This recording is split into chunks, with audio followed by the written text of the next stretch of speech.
Okay. All right. And that goes on.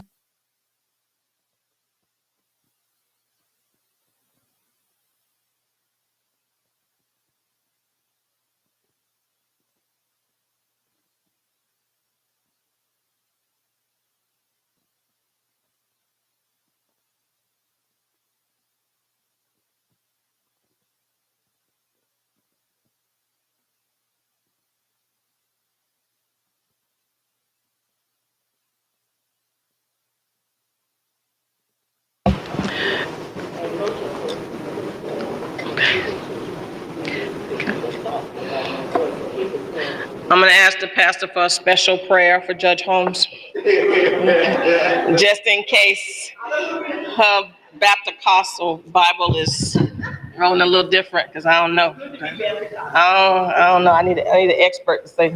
Sometimes people say what's in the Bible, it don't really be in the Bible, so I don't know.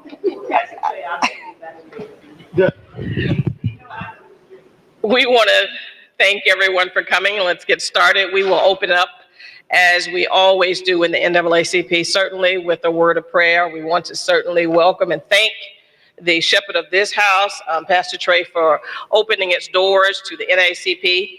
It is something that has always happened in this house. As many of you all know, this is our very first meeting of our branch was held in this church on August 29th, 1945. This very church. Okay? And so we've come home yet again to help on this mission of educating our community and helping to save democracy. Pastor Trey. Thank you, President Ellison, and we thank you for all coming to this wonderful occasion. This is probably the third one we've had during this election season, and I just want everyone here to know, as well as President Ellison, feel at home here at Mount Hermon. Now, of course, our history as being the origin and the first meeting place in a very tough time where NAACP chapters were being threatened with mortal violence. But there's still a lot of future to be made as well, a lot of history to be made as well. And so a part of the history of Broward County, we want to be a part of that as a place that we call home and a place in the future where we have more discussions like this. So let's put our hands together for this meeting and for these candidates who will put their platforms on display tonight. Now, because this church has such a young, vibrant, some would even say handsome pastor, we want you to know, I just had to get that out. I just used that as an opportunity to say that. But no, we want you to know that we are very intentional about having our needs met so that this next generation will benefit from the discussions that we have tonight. In order for that to happen, we have to ask the Lord for his guidance. So let's all bow our heads in this moment. Father God, we thank you for nothing more, just to say thank you for waking us up this morning and giving us a reasonable portion of our health and our strength. While we're here tonight, our ears are yearning to learn what the plan is for the people who reside in this county, in this city. And God, we ask that you will give a spirit of revelation tonight so that we will not move with just what we hear on the internet, but what we know and what we've learned through our intellect. God, provide us with a plan, provide us with revelation, provide us with courage to make the right choices in this season. God, be here with us. God, bless us all and cover us. In your precious name we pray. Amen. Amen. Thank you, Pastor. We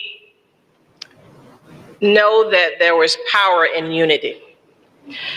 And in doing so, we invite other organizations, churches, and such to partner with us as we move along. Tonight, as usual, we have partners here. We have Phi Beta Sigma. Mark Johnson is all, as always, and his lovely wife, and a member of Zeta Phi Beta Sorority Incorporated, always here with us.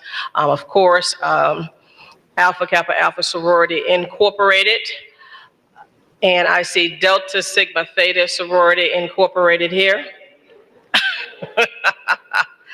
I don't see Alphas, but I do.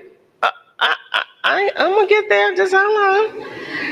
I see the Q's, at least one on here. Omega Psi Phi Fraternity Incorporated, and certainly Kappa Alpha Psi Fraternity Incorporated.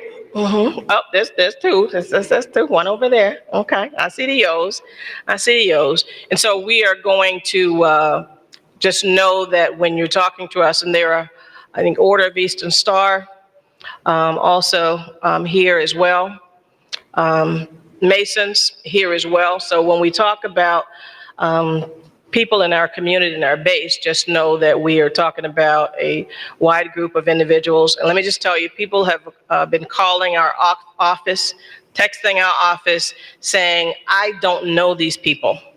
Who am I voting for? And I owe somebody a call, I think this evening, because she's been waiting. And you know, it's not a good thing when people don't know. And so we ask that when you decide or you think you might want to run, and I love New Mount Olive, Doc, but there's a whole nother world outside New Mount Olive Baptist Church. So you've got to go and meet the people where they are so they'll know who you are and what you stand for. So they won't have to say, you know, somebody tell me who y'all voting for, or leave it blank, because we encourage everybody to vote down ballot.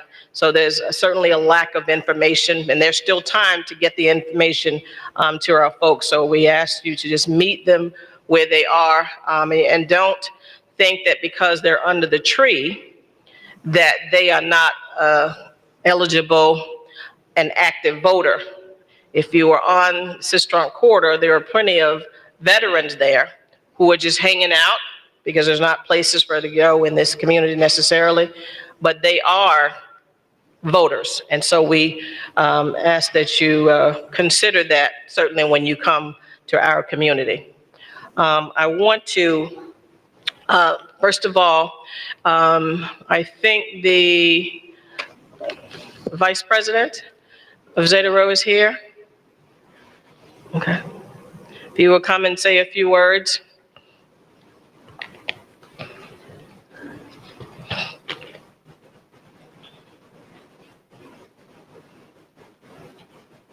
Thank you.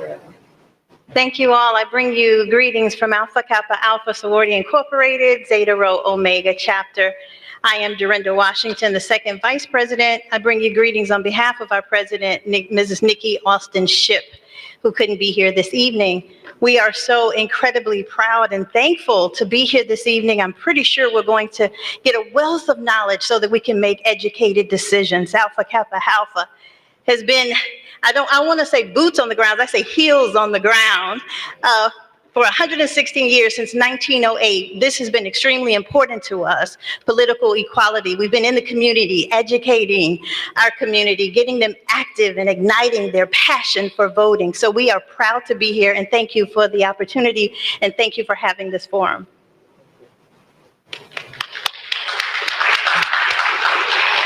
And I failed to mention the Negro Chamber of Commerce, our first Vice President, and also President of Negro Chamber, Ms. Sonia Burrows. So thank you, Sonia.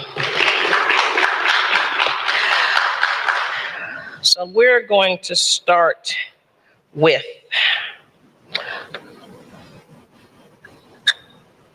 District 98, House of Representatives, District 98. I believe I saw Mr. Abel and Ms. Rodriguez. Let me just say that all candidates were invited. I even made some, just come ahead and have a seat, please. If you did not open the email or if it bounced back, we even made phone calls so that you would know that you had an opportunity to participate. If the decision was not to come and ask for our vote, then it is what it is.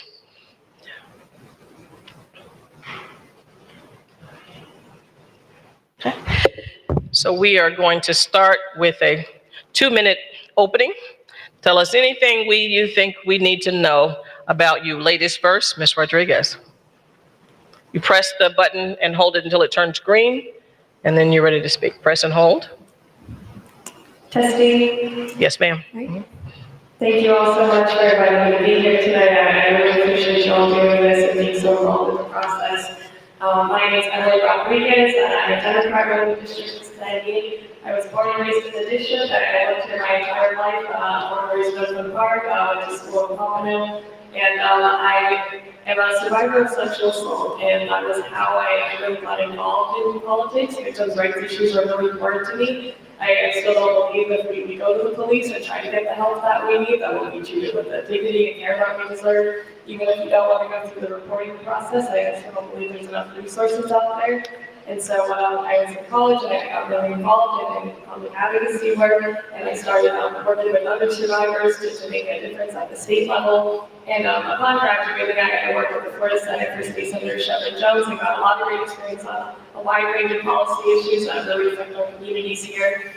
Through working in the Florida Senate, I was able to help build coalitions, get bills passed, bring home millions of dollars in funding for our cities in this district that I worked in, and I'm hoping to be able to make a difference in our district here in District 98. And some of the issues that are really important to me is protecting our reproductive freedoms, making sure that housing affordability and health insurance go down and prices is really gone completely out of hand, and also investing in our public education system. I was raised in Broward County public schools, and I really believe in our education system here, and unfortunately Tallahassee has really been trying to dismantle the great system that we had in place. More tax dollars are going to private schools, and it's really important to me that we really focus back to our public schools here.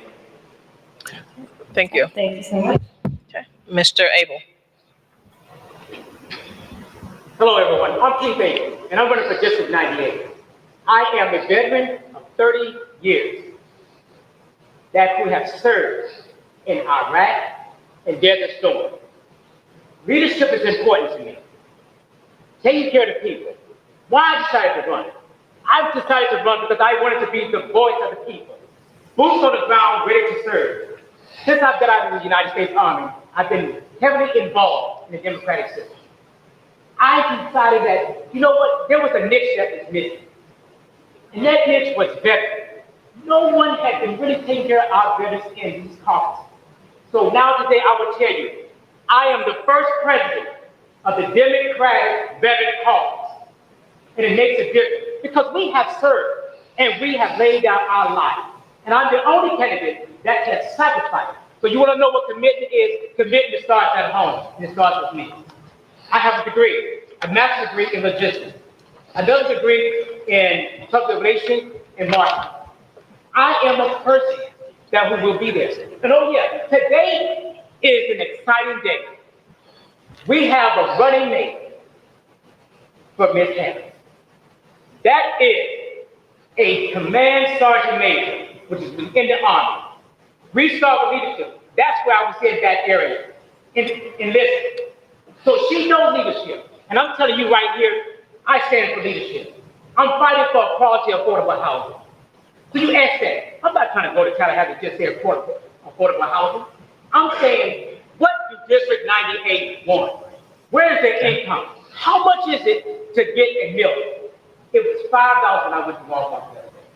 So how can the people who say they know about quality, affordable housing don't know what's going on here? Another thing I'm fighting for is veteran rights. We fought very hard to make different sacrifices. Oh yeah, Iraq freedom. Thank you. Mr. Abel, going forward, please use the mic. This is being live streamed on NAACP's Facebook, so you're going to need to, and you just press and hold the button, the green light, in order to turn it on. Right. So, Ms. Rodriguez, tell us your top priorities. And what I really want to hear about is those priorities that you're going to work on that are going to affect people that look like me. How is this going to, and I live in 98, so I need to know how this is going to work for people in my community. You have 1 minute, please.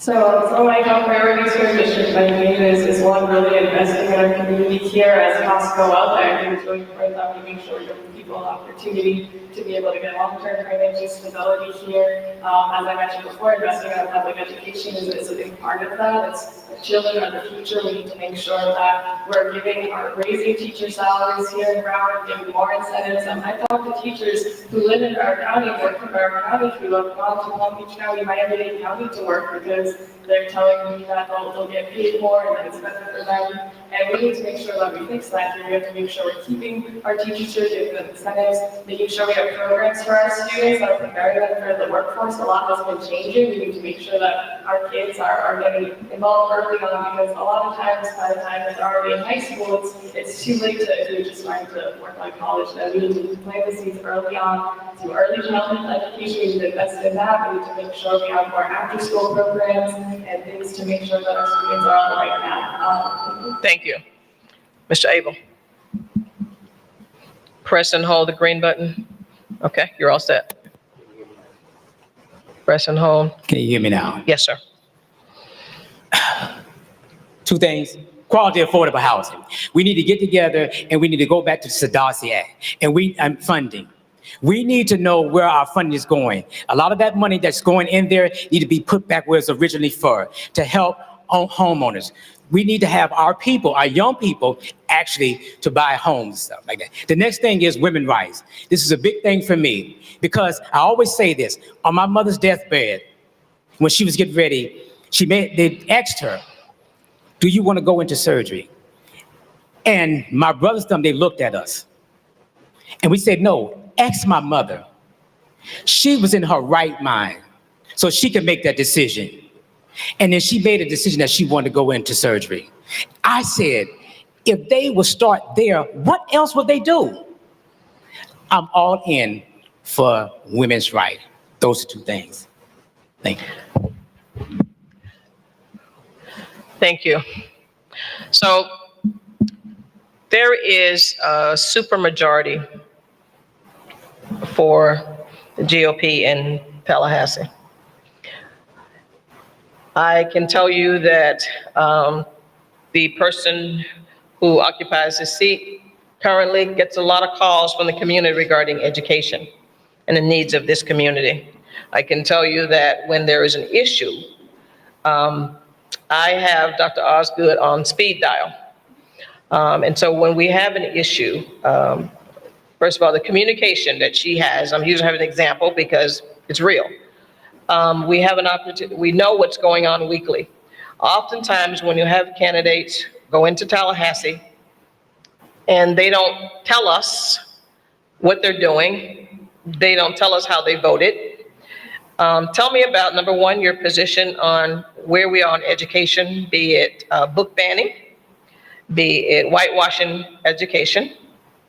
And then tell us, once you've done that, we're gonna give you a minute for each. I want you to tell me, how will you, matter of fact, let's start there first. Education. Tell me your thoughts on where we are on education and what has, in these laws that have passed that are going to affect our children and how they learn Black history and if they learn Black history. And we will start with you, Mr. Abel. Banning books is a big thing. So where we are is fighting for them. A lot of different laws would say the books was taken out. But this is my position of this here. Everything starts at home. 'Cause that's how I grew up too. Education of our people should be in our house and starting from there. We have to fight, not only with our legislation, but we also have to fight with our educators and we have to fight with the people in our community. We need to get more involved in it. And I'm not saying just be involved, but actually doing the work. Okay, Ms. Rodriguez. And so I was actually working in the Florida legislature when these bills, book ban bills, and a lot of these racist policies were being passed affecting our education system. And unfortunately, Tallahassee, these Republicans, they have decided to make this their issue. They're dedicated to making sure that our students don't learn the real history in our schools because they're scared of what that will do and how that will make kids vote in the future, quite frankly.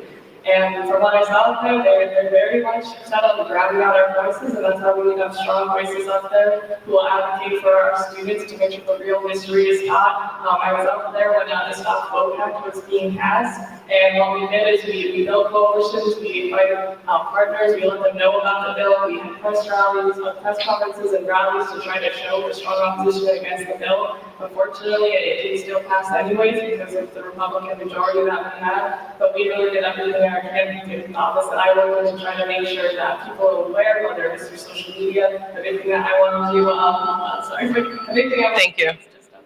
And I'm going to ask it in a different way. Mr. Abel, can this community, the Black community and the brown community, but particularly the Black community, can we count on you when it comes to issues of education, when it comes to banning books, when it comes to whitewashing history?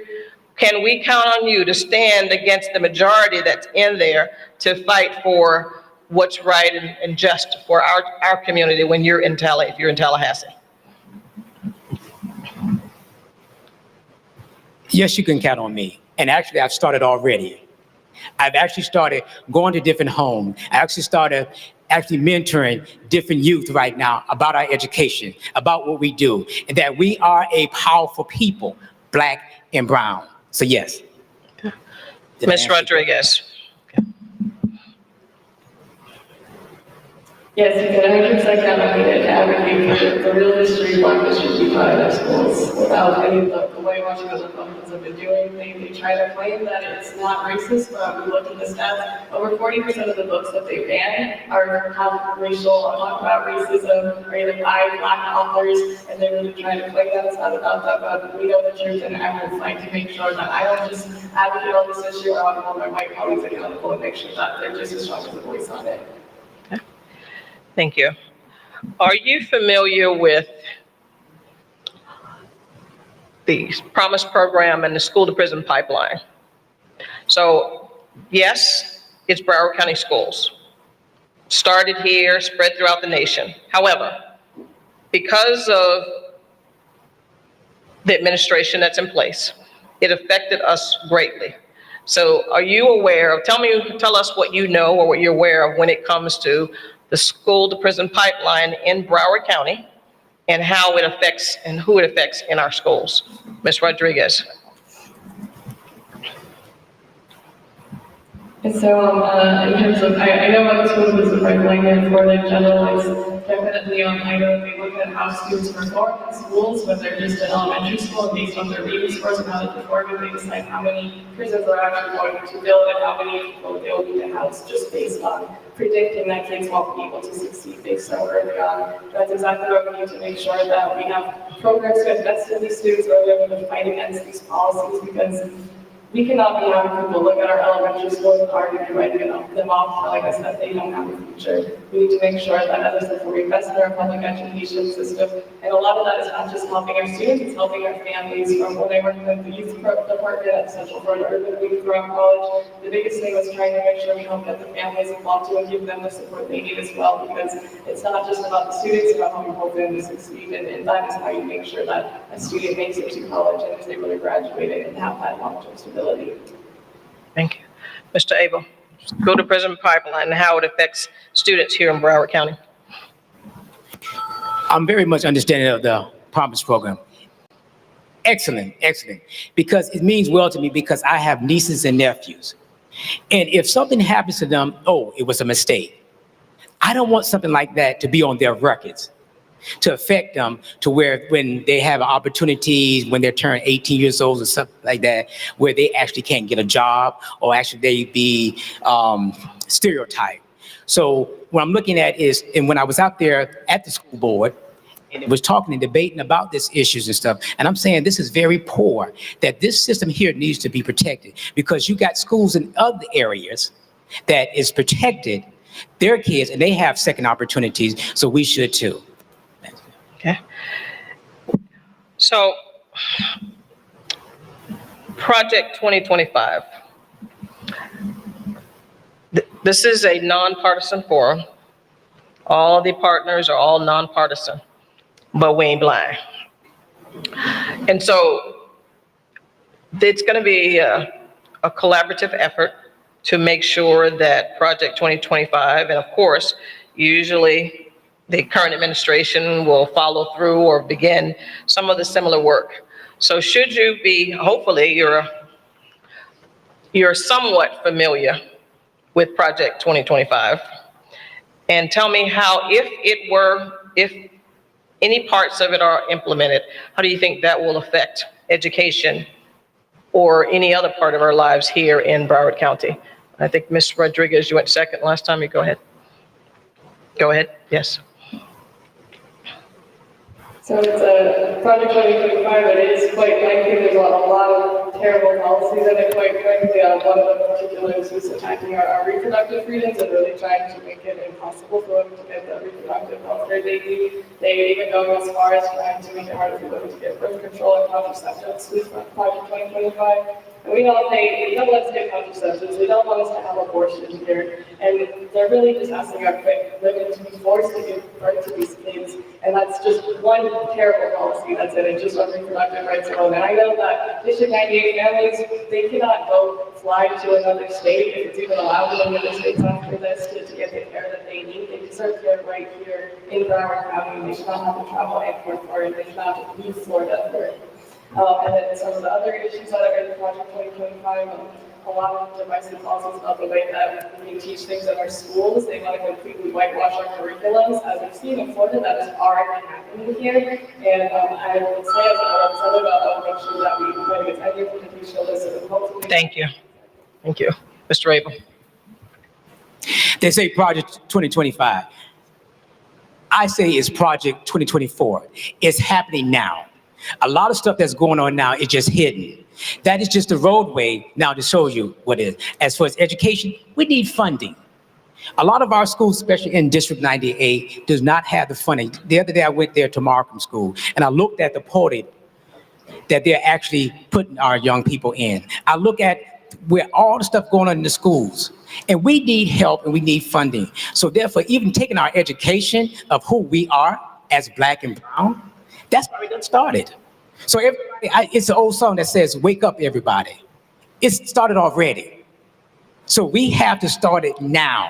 And I'm standing for that right now. I'm not waiting till I get to Tallahassee to work on that. I'm working on it now. That's why I'm in the community, boots on the ground, listening to the resident and saying, what do we want to do? These are the actions. So when I go there, I have an action plan and ready to go. Thank you. Thank you. So,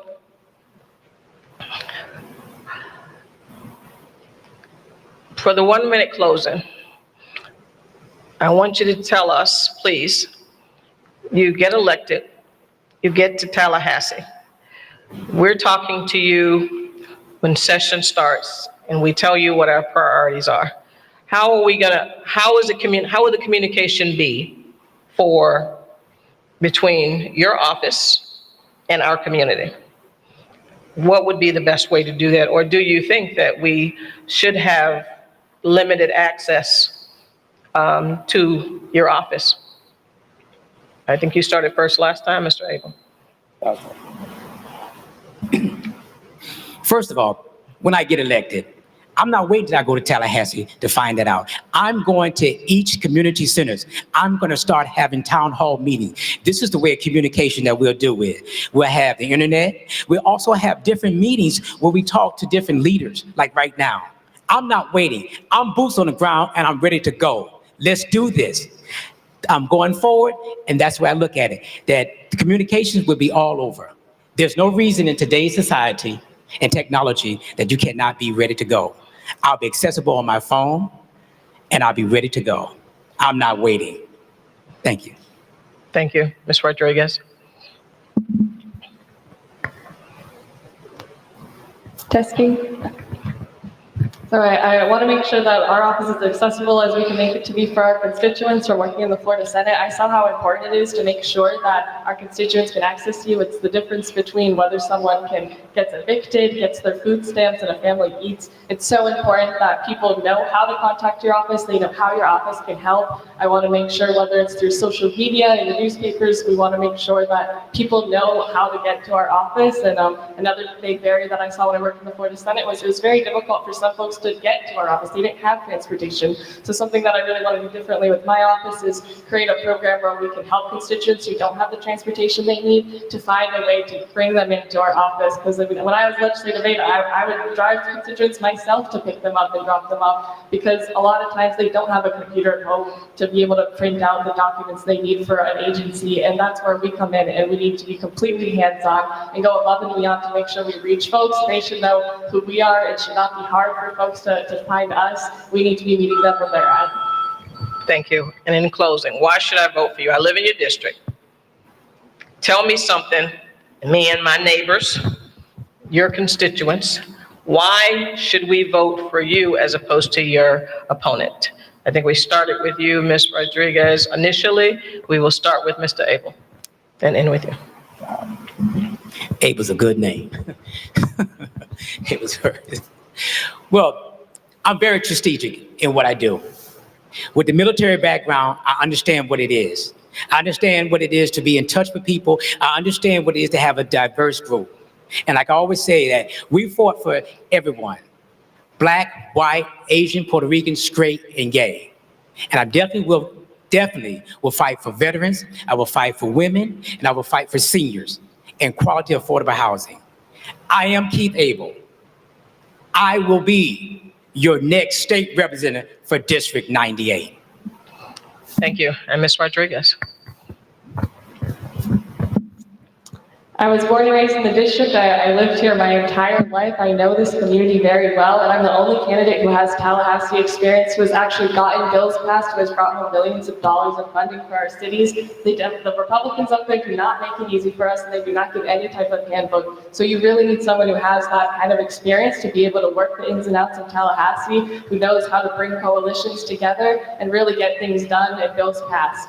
Without that, no progress can really be made. So experience is super important. As I said, I am born and raised here. I lived here my whole life, and I am the only woman in the race. I believe that my story as a survivor, my perspective as a woman, puts me in the right position to defend our reproductive rights and fight for better care for our young mothers here in Florida. As a young woman myself who wants to raise our families here, it's something that I'm personally invested in. And I see that the rates, women in Florida, Black women here in Florida, are still 3 to 4 times more likely to die during childbirth. This is an issue that I care deeply about, and I want to make sure that we are advocating for our community's needs at every level. And as I said, I know I'm not a Black candidate, but I will make sure that we have our voices heard at that level, and hold my other colleagues accountable to make sure they're voicing it as well. Thank you. Ladies and gentlemen, these are the 2 candidates who came to ask for your vote from House Representative District 98, Mr. Keith Abel and Ms. Emily Rodriguez. Thank you all. Next up, House of Representatives, District 99. We have Representative Darrell Campbell and Mr. Joshua Brown.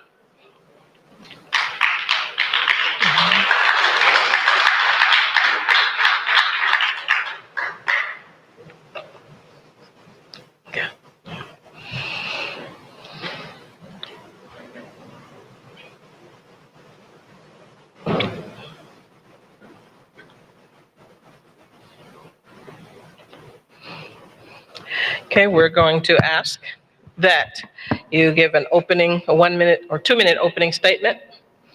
We will start with Mr. Brown. Good afternoon, everyone. NAAC President, Divine Nine, my all members. My name is Joshua Brown. I'm born and raised in District 99 from daycare, Helen, elementary school, Walker, middle school, Rogers Middle School, and high school, Stratham High School. I lived in this district, born and raised. So when you look at a product, you're looking at a product of District 99. Second, lastly, I'm the first generation of an entrepreneur, not no family inherited business, but created a business for my next generation to lead. It's the model how you can become excellent with no family background or entrepreneurship. So I am Joshua Brown. Thank you. Rep. Campbell. Good afternoon, everybody. Darrell Campbell, representative of District 99. It's been a roller coaster for 2 years, but we've made it this far. For those who may not know me, I'm a licensed clinical social worker. I counsel people who struggle with mental health issues when I'm not working as a state representative. And so what we've been doing in my time since the legislature has been really talking about the issues regarding mental health within our community and providing services and care and resources to the community and making sure that they have what they need to move forward and get the things that they need, because we know it's not just counseling, but it's also making sure that they have a roof over their head, that they have a place to stay, they have a place to get some access to resources. And what I've done in my time, I brought home $10.4 million to our district in that short married stint. I also have passed 2 bills that all came with both appropriations. As you already know, the climate, the culture in the House is not a normal atmosphere, and for me to do that under this type of pressure, I'm so proud of, but also making sure that we're standing on business as well when we talk about what are we fighting for and not selling out our community. And so I'm looking forward to telling more about what I've done and looking forward to continuing that effort as we move forward. Thank you. And so let us remember where we are. This is a house of worship. It may not be yours, but this is holy ground for our community. So we will certainly watch our language, everyone, and we haven't had an issue tonight, but I can say that there was another forum where people forgot or didn't care where they were. So I would ask that you be very respectful and know that we would have to would hate very much to perhaps to ask you to leave, but we will, because we want to make sure that our community gets to know who you are and whose you are, and please be respectful of this church who has been so very kind to allow us to participate. Remember, this is live streaming, so there will be others that are watching as well. And so let's start. We will start with Mr. Brown. Tell us your top 3 priorities issues you will take up that will affect our community, sir. Thank you. I'm gonna be wise, so I have 2 minutes, so I gotta be quick with my response. 1 minute, okay. My top 3 would be affordable, putting a rent cap on rent increase. Second would be reducing the property tax as well as homeowners insurance. The third would be more vocational training so you can be able to live a sustainable life here in District 99. Thank you, sir. Rep. Campbell. Thank you for that question, Madam President. So my top 3 issues are access, affordability, and education. When we talk about access, we're talking about creating more access, making sure that our community, when we are getting locked up there in Tallahassee, how do we create more access amongst ourselves and connecting individuals to those resources available? Affordability, how do we make sure that when they do have that access, that it is affordable for them to make sure that they can utilize those services and those providers? And the lastly is education. Yes, we talk about education within schools, but also educating our community on what it is like to access to resources. For too many times, talking with the community, a lot of our community members don't seek out those resources or don't know those resources are available. So it's upon us as representatives and senators to make sure that we are creating that educational component so that folks know how to get these resources and then know what's available for them. Thank you. So, school to prison pipeline. Education is vitally important to our community. And we lost the Promise program here in Broward County. Arrests are up. I know that you are being told that the resources are still there. That may be true, but those second chances are not given to children who look like me. black and brown children are punished 3.5 times their white counterparts. And so I want to know, we're in this space because of legislation that come out of Tallahassee. Tell us what you will do to make sure that education the funding is kept intact, that anything that's going to harm our children, be it more education issues as it pertains to banning of books, as it pertains to how we deal with our children. Tell me how you plan to fight this battle of education in Tallahassee, given the climate that's there. And we'll start with Rep. Campbell. Thank you, Madam President, for that question. And so it goes back to connectivity. As I said, I go up there to represent you guys. I make sure that each time that I'm representing you all up there in Tallahassee, I'm standing on business through and through, but also making sure that I'm not there by myself. I'm coming back home and I'm connecting to our resources. We're connecting to the church. We're connecting to the libraries. We're connecting to all these programs that are out here and available in our district to make sure that we are protecting our history and that we are teaching our children the value of what has happened, what is occurring, and how to continue pressing on and moving forward through all the struggles that we are seeing. When I think about it, we talk about voting. We need to make sure that we're getting people out to vote and making sure that they are doing their due diligence and understanding who their candidates are and what they represent.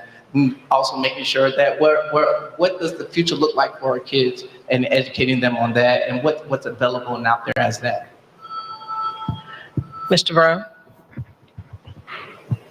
Thank you for that question. I'm gonna know we have a minute, so let me be quick. Guys, we all know District 99 is a unique district. We got one of the toughest crimes in District 99. So when we talk about going to Tallahassee and making sure that bills are getting passed, and when you talk about the Promise Program, I have a nonprofit called Step Up, and exactly what we're doing, we're stepping up. I got the only starting nonprofit that get a proclamation in only 3 years, and that's rare for a startup nonprofit to get a proclamation from the city of Fort Lauderdale and Broward County when it comes to second chance. So you talking about second chance, you're looking at the founder who made sure that our county commissioner and mayor recognize second chance. When we talk about our babies and our young black boys and girls getting a second chance and fighting for the opportunity, don't look no further, because Joshua Brown is going to make sure that District 99 get its just dues. Because at the end of the day, my duty as a responsibility and duties as a state rep, exactly that, a representative to come back and fight the fight and come back and tell the fight to the people. Thank you, Mr. Brown. So I'm going to rephrase the question. How will you fight for this community in Tallahassee with bills that will continue to affect education, particularly when it comes to Black children? I understand what you may be doing here, but when you get to Tallahassee, it's a whole nother thing. And so tell us, will you be looking? Do you understand the issues? How will you help us? Should we vote for you? How will you help us fight off this current administration who is just so bent on making sure that our children aren't reading true Black history, that books are banned? So what is your plan to help us on education, be it funding or anything? And we'll start with you, Mr. Brown. Thank you. Like everything, guys, we got to sit down. We got to hear both sides of the story, because we only hear one side. So I want to go to Tallahassee. I want to hear what the Republicans are saying when it comes to Black education. We hear the Democrats, but what are the Republicans saying? Because they are the District 99 in the whole state of Florida. So before I say what I'm going to do, I want to get the language right. I want to make sure what is being said, what bills are being proposed, understand the language before I can make a conjured decision and say, okay, this is what we need to do. So before I answer that question, I want to know what's going on, because I'm hearing it from both sides. I'm hearing from one side and I'm hearing from the other. So I want a clear understanding of what exactly is going on when it comes to education, books being removed and everything. So with that being said, guys, you get someone that's going to make sure that he's not going to make a party decision, but he's going to make a people's decision. So that's my stand on what's going on in Tallahassee when it's talking about education for our students in District 99. Thank you, Mr. Brown. Representative Campbell.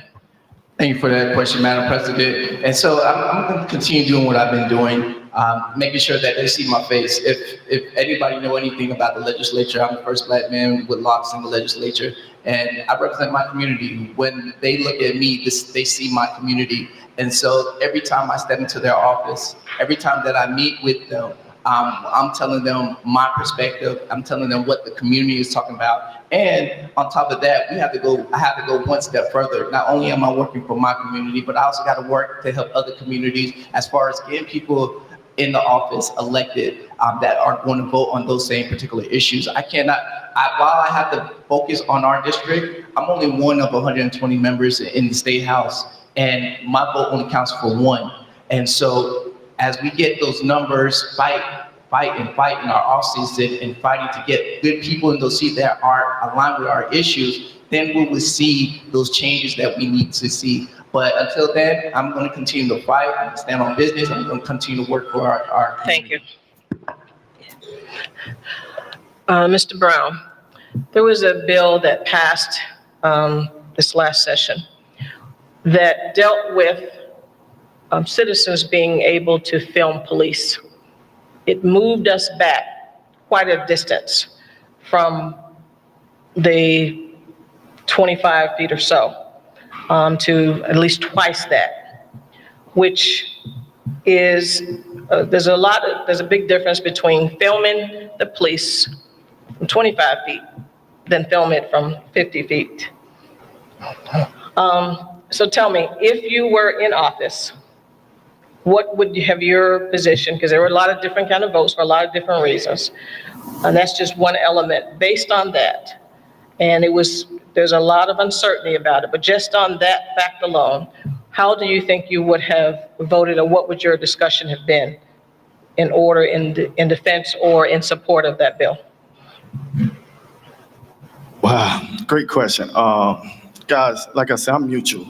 I want, just like how we fight when police kill our young Black boys, we need that same energy when Blacks kill Blacks in our community. So with that being said, I definitely would like I said, I want to understand the language of the bill. I want to get down to the root cause of, okay, what they're saying about famine and everything. If there's no one being attacked or no rights or violation being going on, I want to understand, because I'm all big on law and order. So with that being said, I definitely would like to understand the bill and what proposed that bill to get more clarity before I make a sound decision on that bill being passed. So I would have been in Tallahassee, and if I was there, I definitely would have tried to make sure I had a clear understanding before agreeing or disagreeing with that bill that got passed. Okay. Representative Campbell, what was your understanding of the bill? And then tell us how you voted. Thank you for that question, Madam President. So my understanding of the bill was that there was a concern that when somebody pulls out their camera and they're filming an individual that is being wrongfully detained in an incorrect manner, that how were you supposed to judge? How was the officer supposed to judge the speed from distance from the individual that was filming to the officer? And we didn't know where that line started or began. It was too based off of perspective, and nothing that the legislature could tell us regarding that. And so, you know, one of the things that I did was I reached out to the NAACP, I reached out to my senators, I reached out to folks that were in the system and kind of talked to them, people that worked in the department of the sheriff's office. This did not agree with that bill as well, and so I voted against that bill, and it was an easy no for me. Thank you. And for this next question, you can blame both Bobby DuBose, former state representative, and Senator Reverend Dr. Rosalind Osgood. We have any time, any day, any hour when there are issues. The NAACP has a lobbyist that works daily in Tallahassee. And she communicates with us what's going on, and we work to establish a position on whatever we believe the intended or unintended consequences of the bill. So the communication is open. And there were How many bills last year, Senator?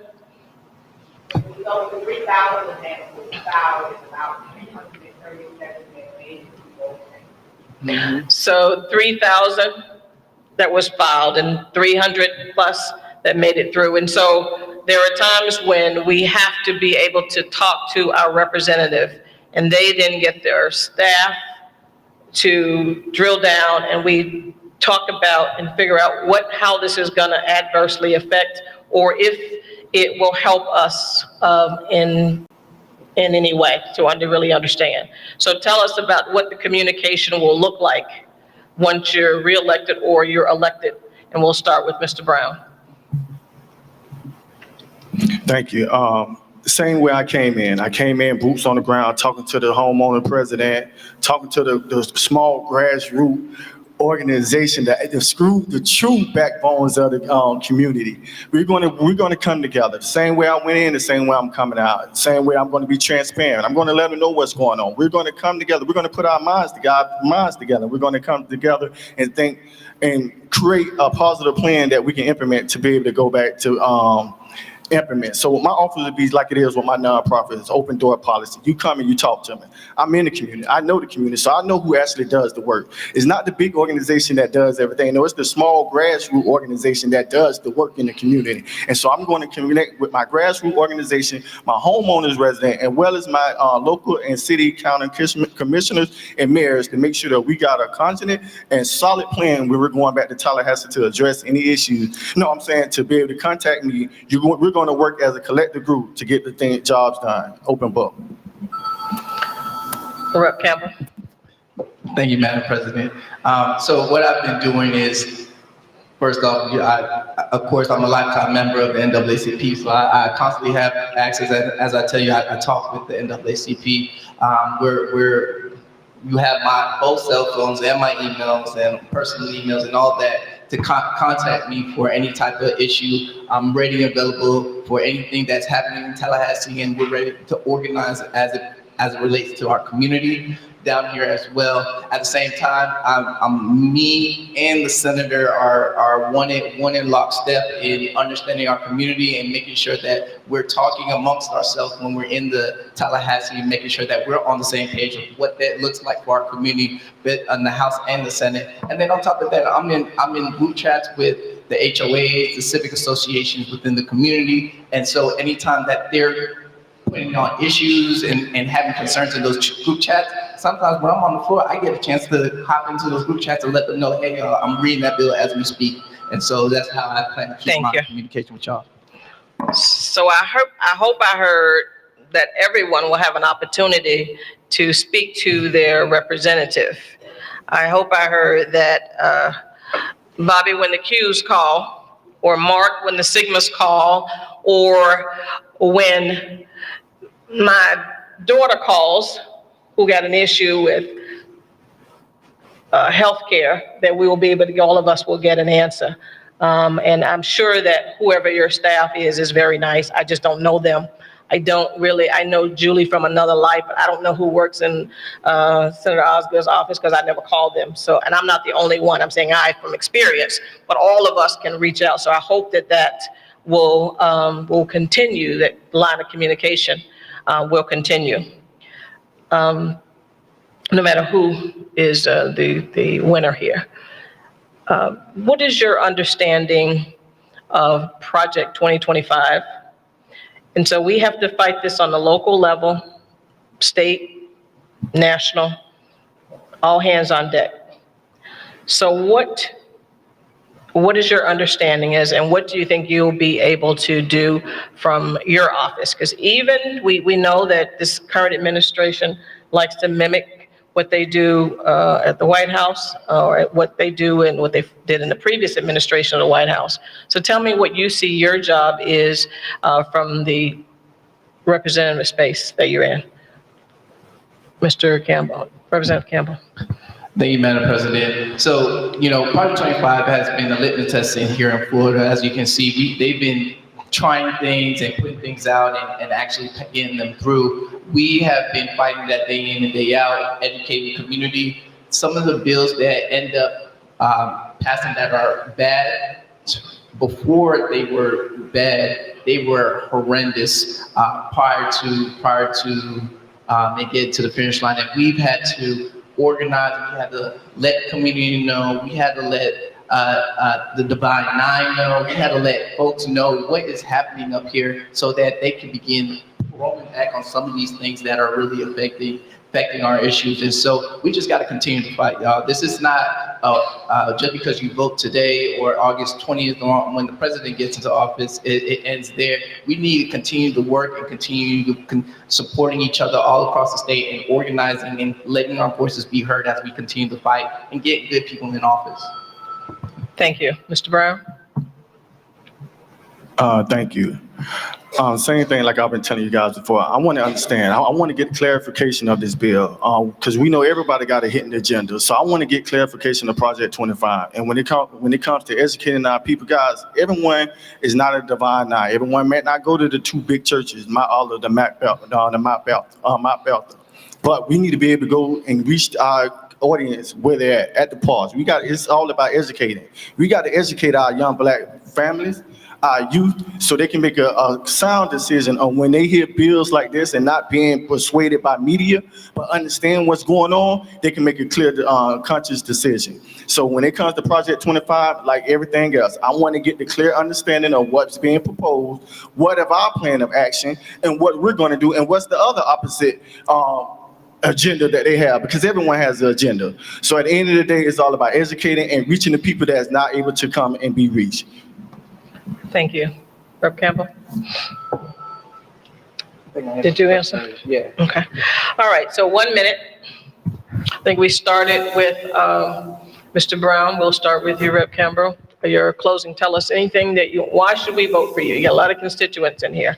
Why should we vote for you as opposed to your opponent? Rep. Campbell. Thank you, Madam President. So, I laid out my track record. I brought home $10.4 million. I got a huge bill that targets the root of sickle cell, putting 10 facilities up and down the state of Florida. That came with a $6 million appropriation. I also targeted our homeless population, trying to get people who were once homeless job opportunities with DCF to be peer support specialists, paid peer support specialists for people who are currently homeless, getting them help and the services that they need. I've been boots on the ground, and it's been 2 years. I'm just finishing up my freshman term, and we're doing amazing things. And we talk about what does moving our community forward. That's what it looks like. And I'm fighting up and down the state of Florida, letting people know we need you to elect these folks into office. And so I'm not going to stop. I have great mentorship. I'm a lifetime member, and I'm the only member up here that has not been endorsed by the GOP. And so I'm looking forward to your vote and looking forward to your support as we move forward. So. Thank you. And Mr. Brown. Yes, I'm going to sum it up like this. I'm honest. If I say I brought back something, you're going to see what I bring back. If I say I did something, you're going to see. There's no line. We know this the year of the ballot box. So, we're going to have our elected officials come and saying what they have done and what they do. And there's no excuse. What I say I'm going to do, I'm going to do. I have 5 years advocating and getting bills done that elected official cannot get done just on a grassroots level. So imagine what I can do on a local level outside the door. Imagine when I'm at the table, what I can get done for the people. So my record speaks powerful. When I say I'm gonna get something done, you can believe I can point you to the direction where you can find my bills that I got passed, the money where it went to, and we can come back and we can stand on it. Because I'm truthful, I'm honest. We're in the house of the Lord, so we can't lie. So when you pull up Joshua Brown, you can see his proclamation, money that he has, and not saying what he has done and brought back, but you can fact check everything that I say, and you can stand and you can take it to the altar. That's why you should vote for Joshua Brown. Thank you so much. Ladies and gentlemen, these are your candidates for House of Representatives, District 99, Darrell Campbell and Joshua Brown. Let's move now to our Senate, District 35. We have Mr. Rodney Jacobs, we have Dr. Barbara Sharif, and we have Chad Glickman.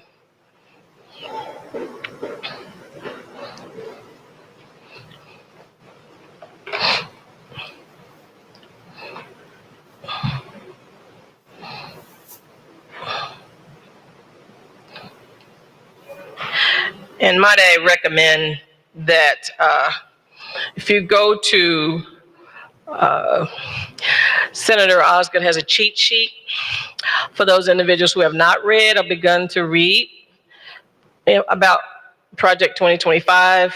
Pulled out some really important parts of it in particular that's going to affect us. All of it is available. If you are not on her mailing list, get on there, because this is really, it's real, and it's something that we all should be concerned about. Thank you, Doc. I appreciate it. All right, we are going to start with a 2-minute opening. Ladies first. We will start with Dr. Barbara Sharif. Oh, I'm sorry, press it and press the button, hold it until it turns green, and you'll be all set. Press and hold. It's on the front there. Yes. Thank you. Perfect, thank you. Good evening. Thank you all for being here. I'm Dr. Barbara Sharif. I am the former mayor of Broward County. I served 14 years in elected office. I am the first African-American female mayor of Broward County. I had the privilege of serving in my capacity as mayor of Broward County as the Florida Association of Counties president. I was the first African-American female elected in its 84-year history. And during my time on that board, I was able to stop some of the largest unfunded mandates to Broward County, such as Medicaid retro billing, spearheaded the transportation surtax, sat on the 16 County for Coalition Water Resources. I sat on the Metropolitan Planning Organization for Transportation for 13 years. I spearheaded the opioid task force for Broward County because we had a drug issue here. And I went to the National Association of Counties, and I sat on the health steering committee as the chair, and under the Obama administration, I wrote some of the long-term care policies, as well as some of the policies for Medicaid and for medication. I'm trying to look at this timer. Okay, so I've got 42 seconds left. So I'm a mother of 3 girls who have grown up here in Broward County, graduated from public school. I am a native Floridian. I am a doctor of nursing practice. That's what the doctor stands for, 33 years in the healthcare profession. That means I started at about 2.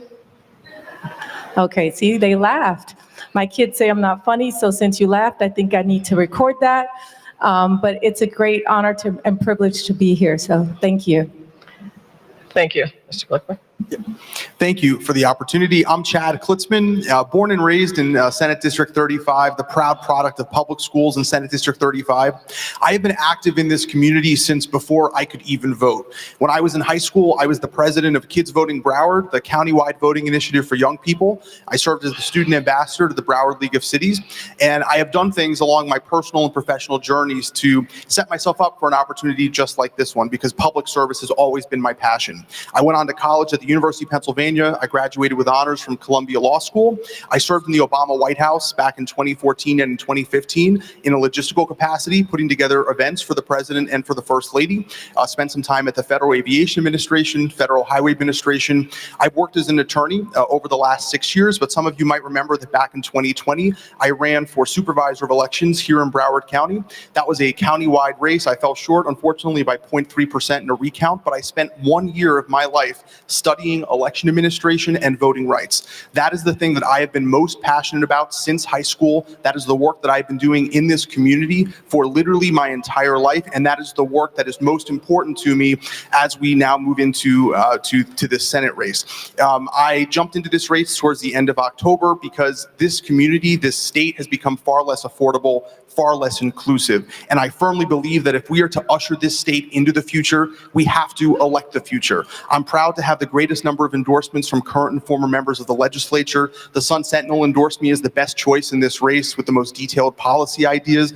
On countonchad.com, you can read about how I intend to defend your rights and protect your wallets. But most importantly, I'm doing the work. I have personally knocked on over 10,000 doors in this district. I'm asking folks what's on their minds. People can't afford housing. They can't afford property insurance premiums. They're concerned about their reproductive rights being under attack. These are the things that are top of mind for me, and I look forward to chatting about what's on your mind in the course of the next couple minutes. Thank you.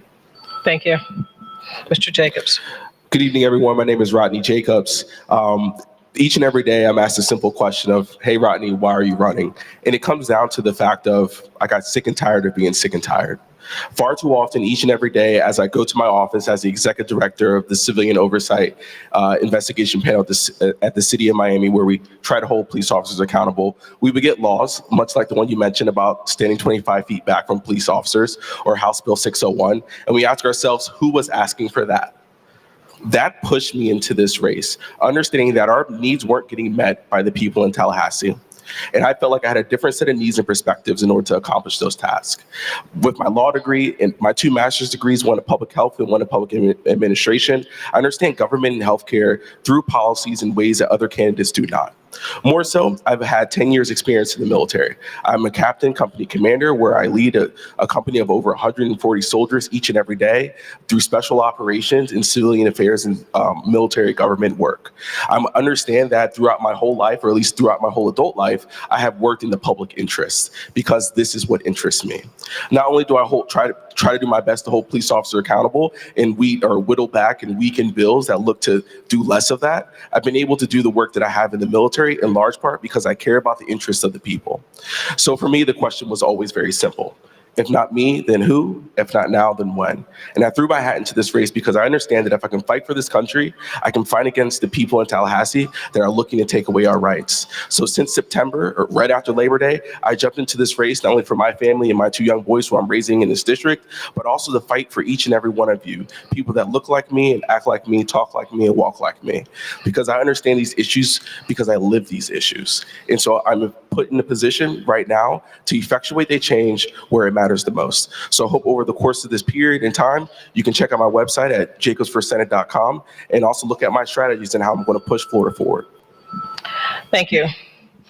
Let's talk priorities. Give us your top 3 priorities of issues that are going to be affecting our community. In particular, we'll start with Mr. Glickman and me. Move forward.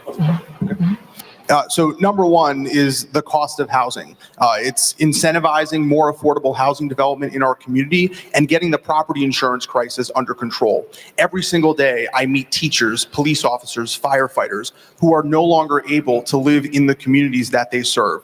That is not sustainable. We need someone with real solutions to these challenges. If you go to countonchad.com, I don't have enough time to go through all of my proposals here, multiple proposals on both affordable housing and property insurance. Our rights are under attack.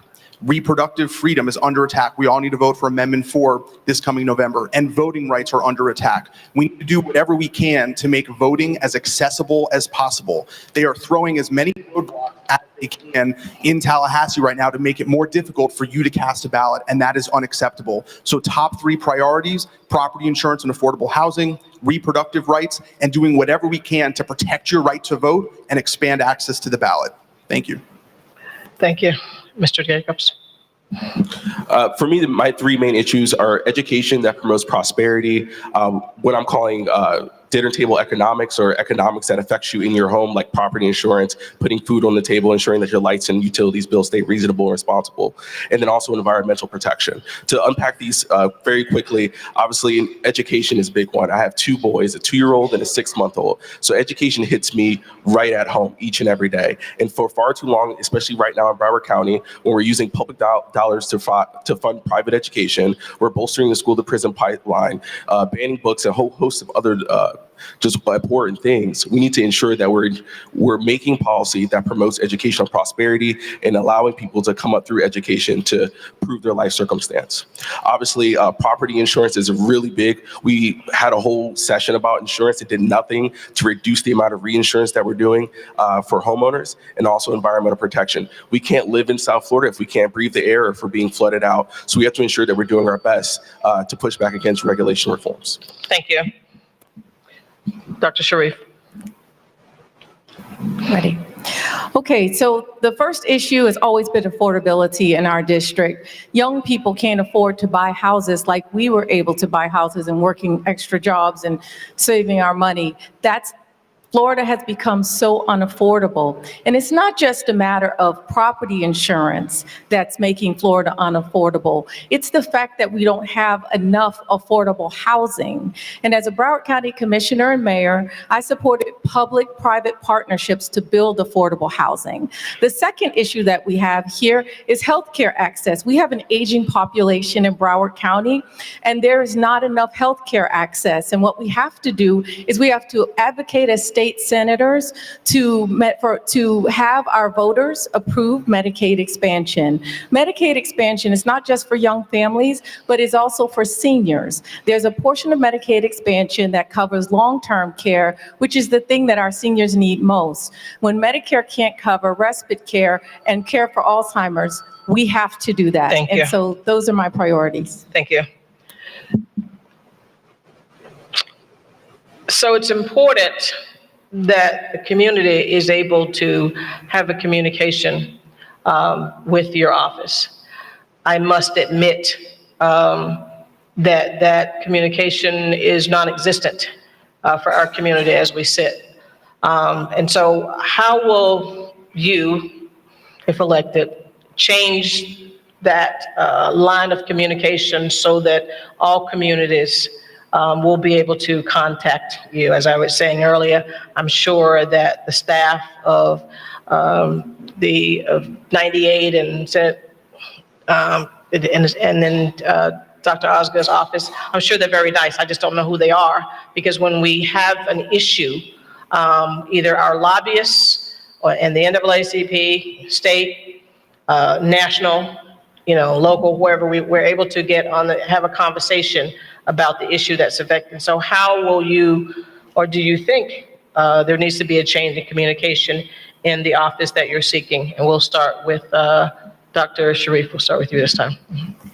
So I'm going to continue to do what I did as mayor and county commissioner, which is have an open door policy.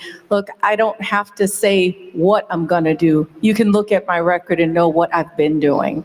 For 14 years, people have been able to come to my office and have their issues heard, have my staff address concerns when we have to escalate them throughout the county. We've done the work. I've been doing the work, and so I'm going to say that I'm going to continue to do what I've always done, and that is be ever present in my community, reach out, go to where the people are, and make sure that your voices are being heard. I'm in this race to make sure that all the people in our district have a voice, and that discrimination that has been levied upon us by people and members in Tallahassee who don't look like us stops. And so as District 35 representative, I plan to do that. Thank you. Thank you. Mr. Jacobs. So I'm a firm believer in meeting people where they are. It's one thing to say that you have an open door policy, but if people just come through the door and they're just talking at you and not having real community and conversation, then what are we doing here? I, for one, will be the first to tell you that I don't know everything. So in order for me to solve issues, I have to know about the issues and also meet the experts that are dealing with the issues. So you won't have to come to me. I'll come to you. I'll be giving out my phone number. I will be hosting town halls. I'll be ensuring that I'm meeting the people exactly where they are, because far too often we expect people to show up on our doorstep having this information when in all likelihood they're dealing with their own life struggles. So I'm not going to make it an additional burden to say, come to me, the door is open, you never came to me, so therefore you have no issues. I'm going to come to you, because it's up to me and it's incumbent upon me to know what the issues are, come to the people that are facing it and ask them for their perspectives without intruding on bath time for the kids or dinner time. So for me, it's about meeting people where they are, giving them access and opportunity to have a seat at the table. Thank you. Mr. Glickman. If you want to get your phones out, my phone number is 954-325-3290. You will have full access to Chad Klitzman day in, day out, anytime in the evening. Call me, text me. I'm giving out my phone number to literally everyone. I'm even running a TV ad where we literally give people a number they can call or text, and I guarantee that I will get back to them within 72 hours or less. So that is the type of service that you deserve from your elected leaders. And I'm not waiting to get elected to office to do that work. I'm doing it as a candidate. As I mentioned, I have knocked on over 10,000 doors personally from side of the district, East Miramar, all the way out to the Everglades. I am also running a really innovative campaign fellowship program. I have over 50 young people on board this program. I am getting the youth involved, and we are reaching out to the community, meeting them where they are at their doors and talking to them on their phones, making thousands of phone calls a week. That is the type of leadership that we need in this Senate seat. And again, you will have full access to me whenever you want. My cell phone is yours, so call. Thank you. And we're streaming live, so I'm sure you'll be getting some calls, Mr. Glickman. Go ahead. Mr. Jacobs. Same question. I answered it already. Oh, I'm sorry, Dr. She started it. Okay. So let's talk about Project 25. Yep. We'll start with you. So, and I hate to sound like to be redundant, obviously Florida is ground zero for Project 2025. We are essentially the litmus test for the rest of the state to really understand what we're doing here, from Stop Woke Acts, Don't Say Gay bans, and a whole host of other issues, to include giving teachers firearms in schools, which in my case, or at least in my consideration, is the school to prison pipeline on steroids. So there's a lot of important things in Project 2025, and I think it's incumbent upon us to kill a lot of these bills in committee, or weaken them as much as possible, so that way they don't get across the finish line.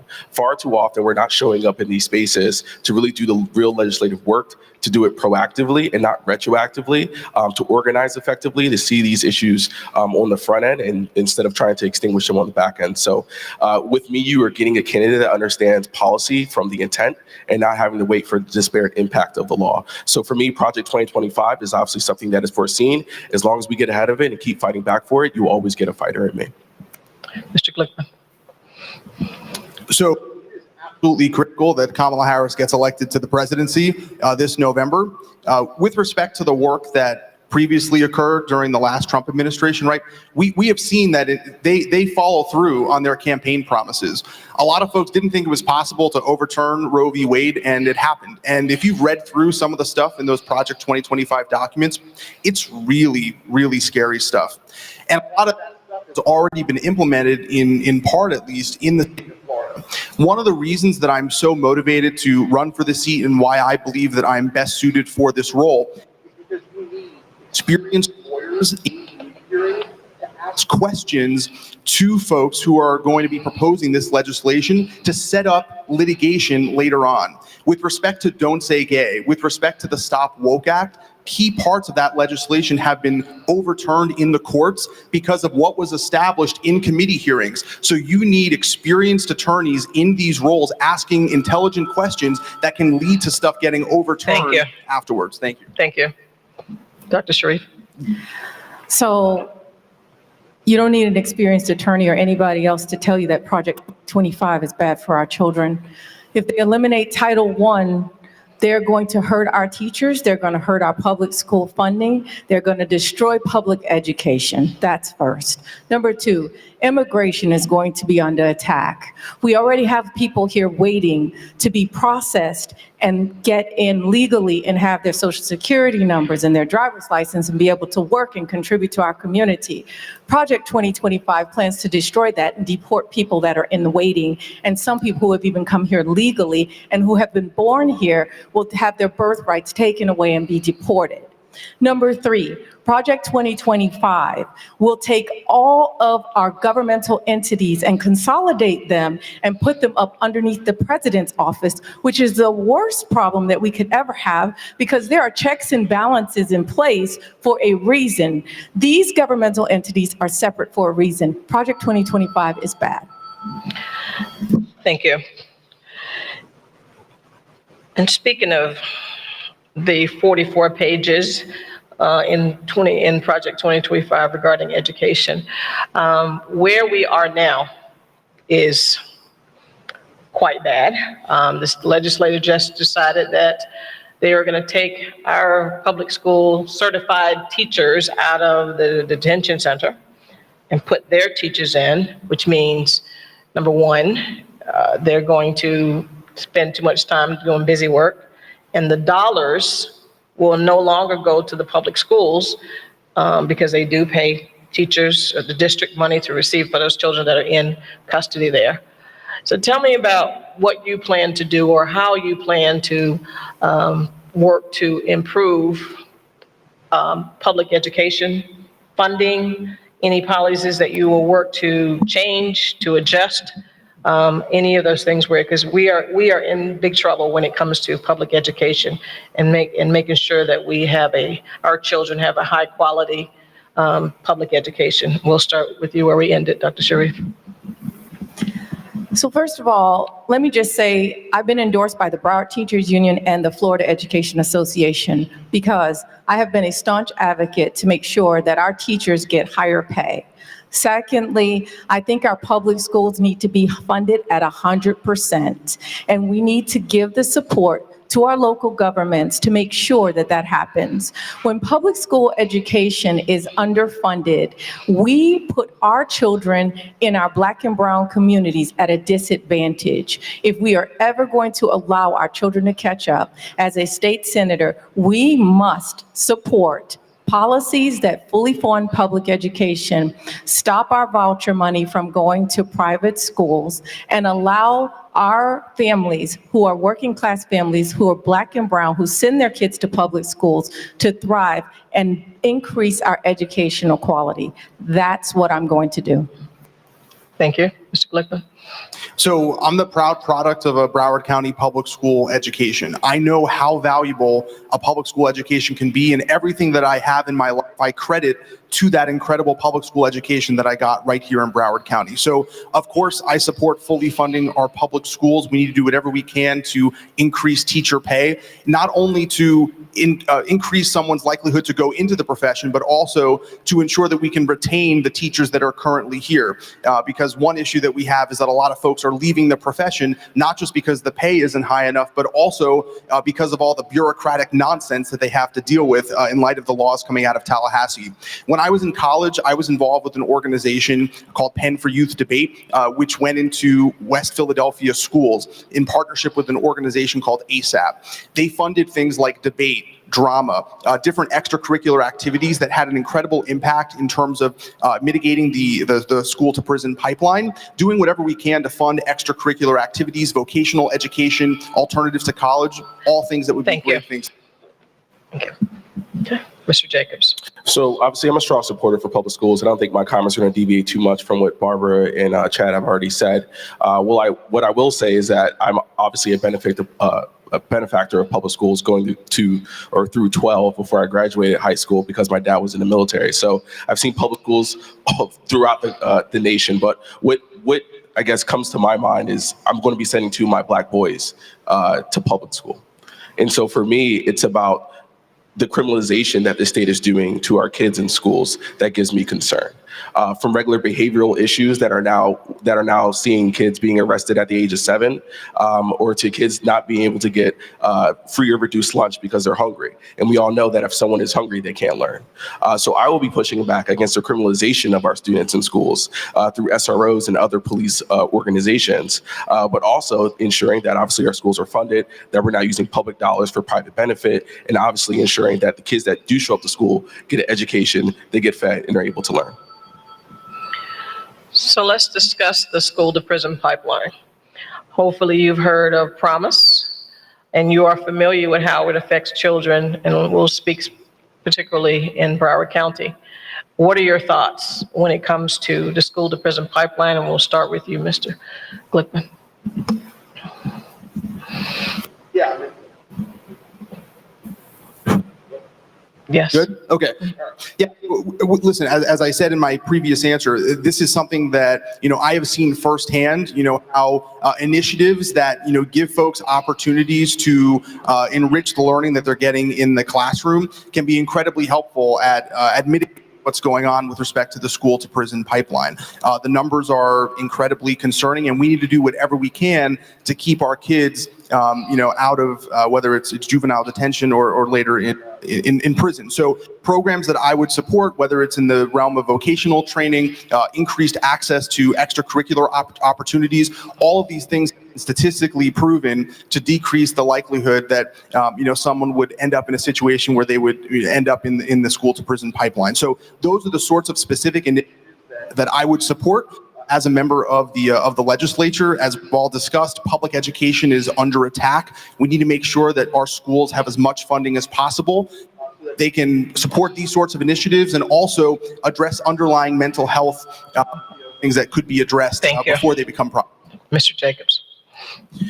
So yeah, I'm familiar with the whole program. I'll be the first to say that we need to give more resources to that program because it doesn't give students the continuity and quality of care they need ongoing to really look at the mental health issues that students are facing right now. Obviously, when you go to school and you need help, you get it, but what happens after you leave school? What happens if you go to the next grade? What happens if a mental health counselor were to leave that school? We need some level of continuity so that when kids are confronted with mental health issues, they're having ongoing treatment so that they're able to sustain and get gains that are necessary. So in my opinion, we need more of the HOPE funding. Instead of reducing it, we need to extend it more often. We also just need to stop closing schools. Right now, 30 to 50 schools in Broward County, at least in West Broward, are looking to be closed due to funding issues and a whole host of other things that Republicans are trying to do to dismantle our educational system, which only creates a caste systems of haves and have-nots. We have to push back against these things at all costs in order to ensure that people have the opportunity to achieve and exceed throughout the wealth gaps. So for me, it will always be looking to stop the decriminalizing our students and giving them the resources they need. Thank you. Dr. Sharif? So the Promise Program is meant to stop our children from having to get arrested for things that they're trying to get because they're coming from families that are struggling and working 3 jobs and trying to provide for their kids. And kids are not being able to, one, be properly supervised, but also be able to afford the basic necessities in life. We need civil citation programs. We need to make sure that when children have come with law enforcement, that we have our social service programs in place to continue to make sure that that doesn't happen. And we need to make sure that children have educational opportunities to break the poverty cycle, because that's the reason why they're getting into trouble. Many of the children that have come into contact with law enforcement are in trouble because they're stealing or doing something to get something, selling drugs to get something. So we have to make sure that they're not doing that. Thank you. Tell us why we should vote for you as opposed to either of your opponents. We will start with you, Dr. Sharif. Well, first of all, I think I'm the only person up here who hasn't sent out negative mail, attacking the other one for nothing. I am not a Republican. I think that, people do those type of desperate things when they're desperate.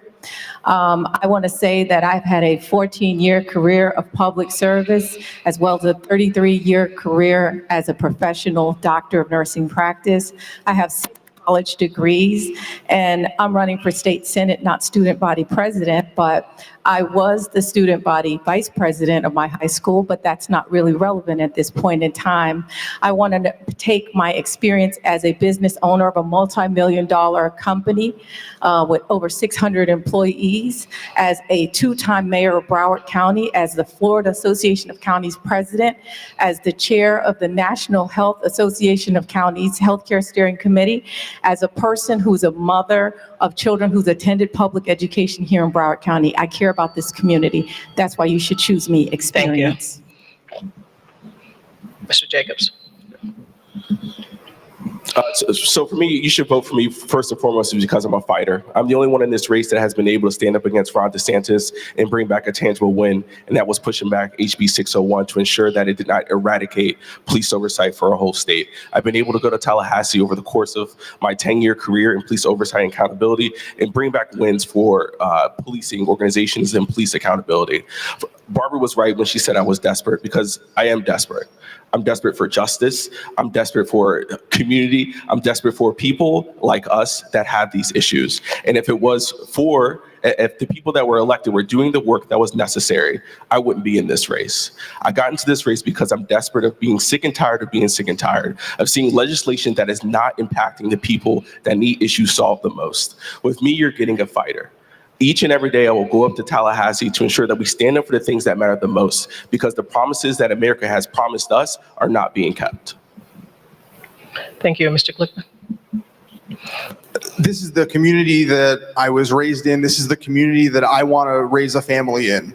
It is becoming not very affordable, and it certainly is not as inclusive as it once was. And this is true across the entire state of Florida. We need to hit the reset button right now in the state of Florida. We need fresh leadership now more than ever. And I firmly believe that if we are to move this state into the future, we have to elect the future. Like I said, I served in the Obama White House. I have experience as an attorney. I graduated with honors from Columbia Law School. But most importantly, I'm the proud product of Broward County Public Schools. And I'm the only person in this race that is committed to not just going up to Tallahassee and pressing buttons yes and no, but also doing critical organizing work on the ground to make sure that we don't lose key school board, city commission seats. And I'm doing that work as a candidate.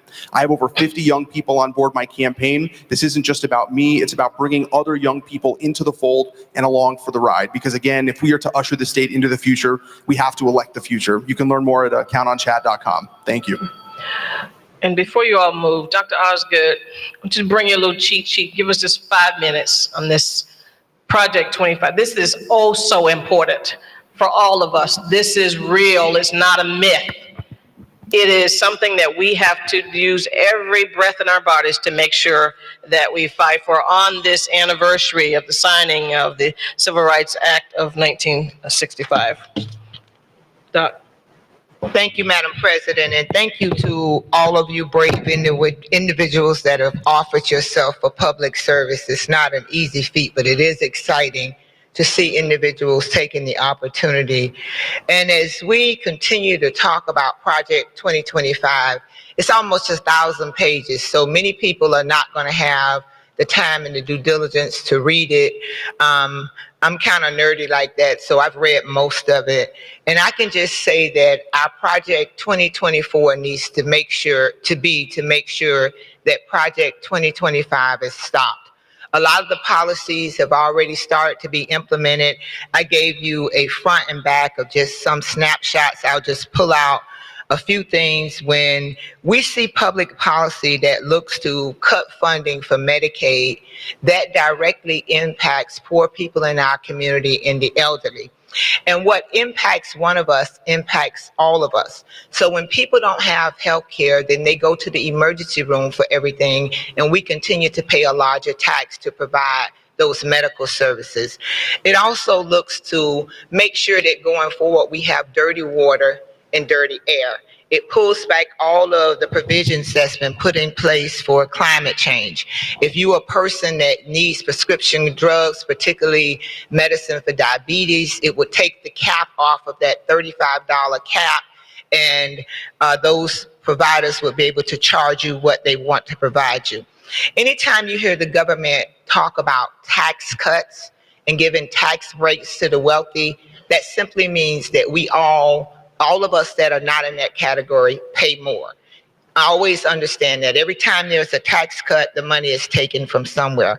Project 2025 also looks to restructure Social Security. To be very succinct, now you can kind of get all of your benefits at 67. If this comes forth, you'll have to work to at least your 70.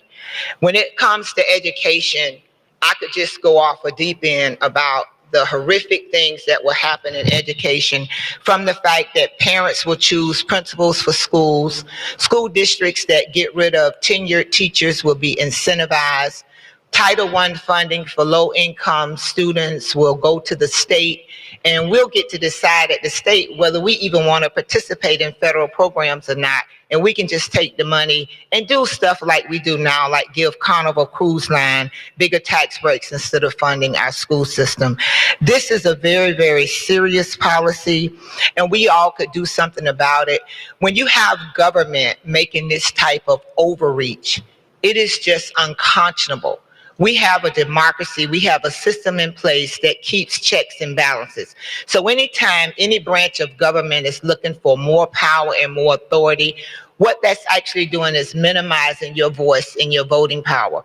When you see the president wanting to be in control of the Department of Justice and the FBI, well, we can understand with a certain candidate, if you have 34 convictions, you certainly want to be able to control those departments. And when we understand that DEI does not only impact Black people, When we think about diversity, equity, and inclusion, especially when it comes to small and minority business, a lot of those are white women. So as we talk about Project 2025, we have to talk about it in a way to understand that it is the sum of us all. What impacts one of us impacts all of us.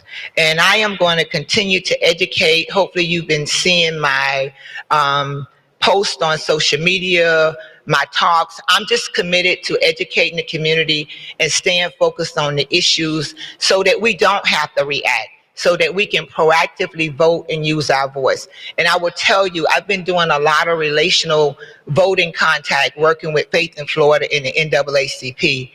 And I'm really disturbed at how lackadaisical we are about this voting. If you don't plan to vote by mail, please don't wait to the last minute to voting day. Because if you like me and you live in the city of Fort Lauderdale and it rains and you get flooded out, you're not going to be able to get to the polls. This is not a time where we can sit on the bench. There's no candidate that we're going to agree with everything that that candidate wants, but we have to get out to vote.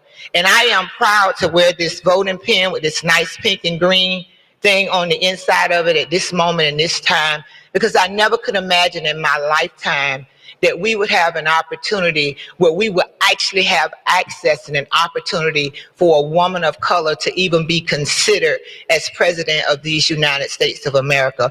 So our kids need us to vote. We always want to hold the kids accountable, but when we don't vote, we're not being accountable. And you know, Marcia, you started talking about being in this church and using appropriate language, and I start thinking today about one of the greatest prophets that we don't mention in the Bible, and I know a lot of older people probably are not familiar with this prophet, but since I'm a young person, and this prophet told us many years ago, unfortunately he was assassinated, because that's what happens sometimes when you speak truth to power, but he told us something that is resonating in my spirit right now. Representative Campbell, you'll appreciate this, and I'll just say that this is where I am in my heart at this moment in time right now. Sick and tired of the isn't skizzing games, y'all. Trying to go to heaven in the Jesus name, y'all. We all know when we understand a mighty God is a living man. You can fool some people sometimes, but you can't fool all the people all the time. Now you see the light. Stand up for your rights.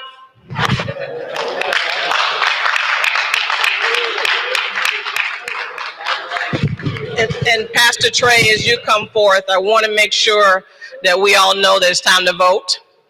That so many of us, check with your families. They plan on voting in November. They think that these folk gonna be on there, then it is ridiculous. Stuff that we don't know. And if your people haven't voted since Obama, they need to register and vote again. Those of us who are registering people to vote, make sure that when you ask additional questions. When you say, are you registered to vote? Ask them when the last time they voted, because some of us ain't voted since Obama. And so we, with the regime that's currently in, they've done all that they could to make sure that we are not able to vote. There were tens of thousands of particularly Black folks who've been moved to the inactive roster. Please note, if you are inactive, you are still eligible to vote. But we ask that you, and I know that the pastors are doing it in the Black churches, many of them are giving the information on their church announcements. But I bet you it's somebody that everybody got somebody, that one person that they know. And if you don't know nobody, it's probably you, that don't vote in every election or like you're supposed to. So this is like, oh, so important. Primaries are so important. And so we need to make sure that we cast our vote for the candidate of our choice. You can talk to these ladies and gentlemen as you walk out to make sure that if it's something you're not clear on, please do. But I know that Mark Johnson and Mrs. Johnson are going to go back and talk to the Sigmas and the Zetas.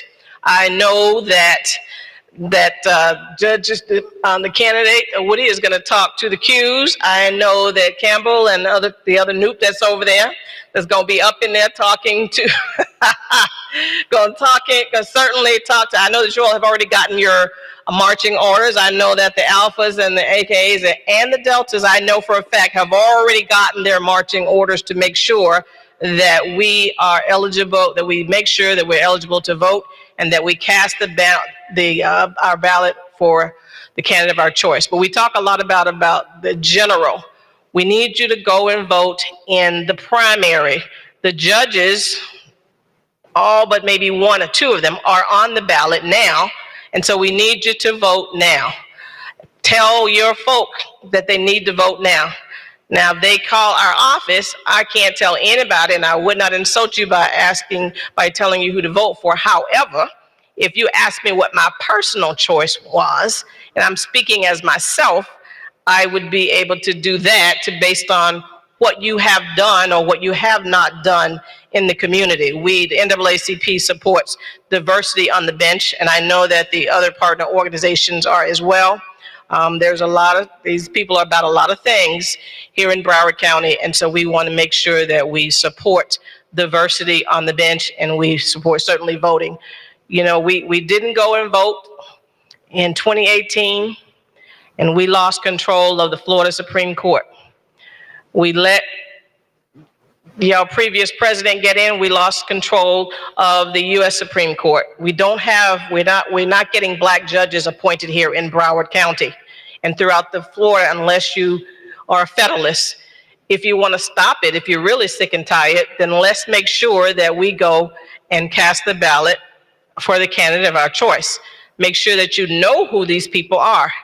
And if they're not able to tell you how they're going to help you or work with you, then maybe they don't deserve your vote. And if they didn't come to ask you for your vote, I don't ask for nobody who don't ask me for my vote, then maybe they don't want it. Just saying. We are nonpartisan here, Doc. I understand that. We just talking about what we're talking about. We certainly care about our life members, and the newly minted person who will be seeking, or who has gained the nomination to run, is a life member of the NAACP. Both the current president and the current vice president are life members of the NAACP.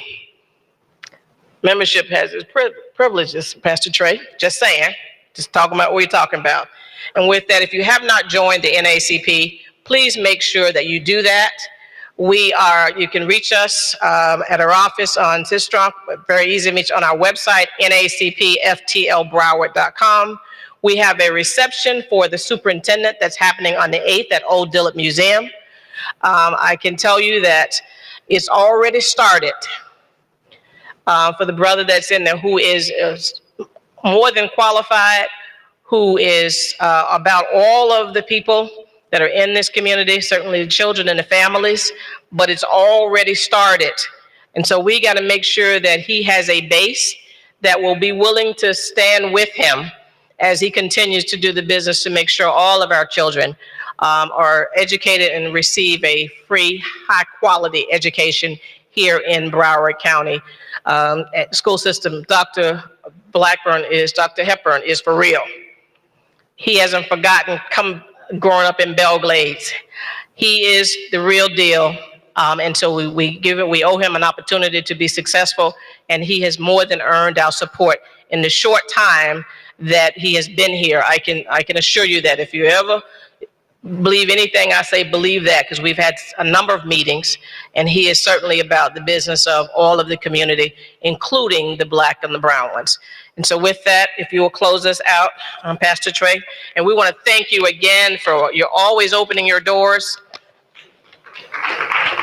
It's at the Old Dillard Museum on the 8th from 6 to 8:30 p.m. Thank you. Great, thank you all. Let us all stand as we prepare to leave this place and never the presence of God. Once again, let's thank all the candidates for coming to share their platform with us tonight. From a very realistic and very spiritual place, I say that God never loved the people so much that he allowed them not to perish for a lack of knowledge. So your being here tonight is very important. Your sharing with us via the internet is very important. And we ask that we continue these discussions so that we can pick the meat from the bone. and understand truly what lies in store for us. Let us pray. Father God, we ask for your love, for your care, for your vision and for your guidance for us leaving this place. Never let us leave your presence, but allow us to make it to our desired destination tonight safely on the dangerous highways and byways. Bless us as we go to this season of elections. Let us get our friends, family, cousins, play cousins, people who we answer the phone for, people who we don't answer the phone for. Let us get them all to the polls so that their voices may be heard and we can make an indelible change in our community. Thank you for what our ears are heard and our eyes have seen, and bless us all. In the name of our God, in the name of Jesus, we pray. Amen. Amen.